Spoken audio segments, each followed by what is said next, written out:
Olá pessoal, espero que estejam todos bem por aí. Vamos a mais uma resolução de exercícios aqui no canal. Hoje, uma questão discursiva da prova da UFSC de 2023. Uma questão interessante porque aborda um contexto da Guerra Fria e do final da União Soviética. Então vamos lá. Este é o texto base. No final de abril de 1986, aconteceu o maior acidente nuclear da história, na usina nuclear de Chernobyl, localizada na região norte da Ucrânia. Mikhail Gorbachev, secretário-geral do Partido Comunista da União Soviética à época, em um pronunciamento sobre o desastre, acusou o Ocidente de tentar desacreditar a União Soviética e convidou o presidente dos Estados Unidos, Ronald Reagan, para a reunião com o fito de banir as experiências nucleares. Os anos de administração de Gorbachev foram marcantes, não apenas pelo acidente nuclear de Chernobyl, mas também por medidas que alteraram o panorama da Guerra Fria. Este é o nosso texto base. Sobre esse contexto histórico, leia o excerto e complete as lacunas. Gorbachev lançou sua campanha para reformar o socialismo soviético com os planos denominados A ou, então a gente tem que preencher essa lacuna da letra A, que diz respeito a uma reestruturação da estrutura econômica e política, e B, que é uma reforma relacionada à transparência política. Então veja só, a gente tem aqui duas reformas importantes no contexto do final da União Soviética. Vamos para o comando da questão.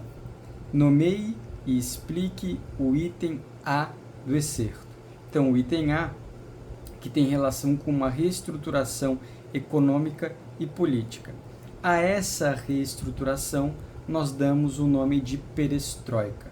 Então, a perestroika, ela vem no final da União Soviética, nesse governo do Gorbachev, para introduzir modelos capitalistas dentro dessa economia soviética, que era uma economia, desde a Revolução de 17, planificada, uma economia que tinha, portanto, planejamento do governo, subsídios governamentais, procurava acabar e praticamente não havia propriedade privada na União Soviética. Então nós tínhamos aqui um modelo econômico muito diferente do que existia no sistema capitalista.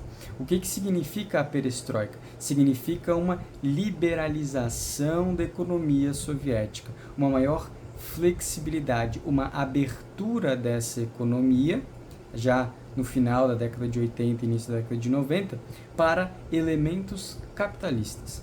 É isso aqui que nós temos durante a perestroika. E isso completa a lacuna, da letra A.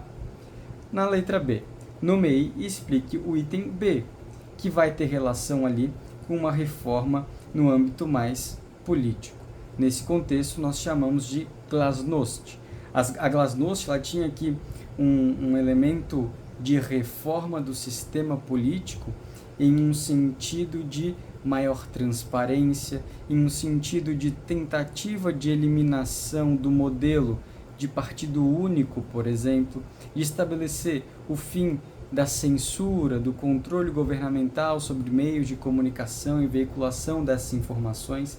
Então nós temos aqui o objetivo da glasnost, maior transparência, liberdade para obtenção e circulação de informações e organização política. Então, para completar esses espaços, perestroika e glasnost. E essas seriam as explicações desses dois termos, ok?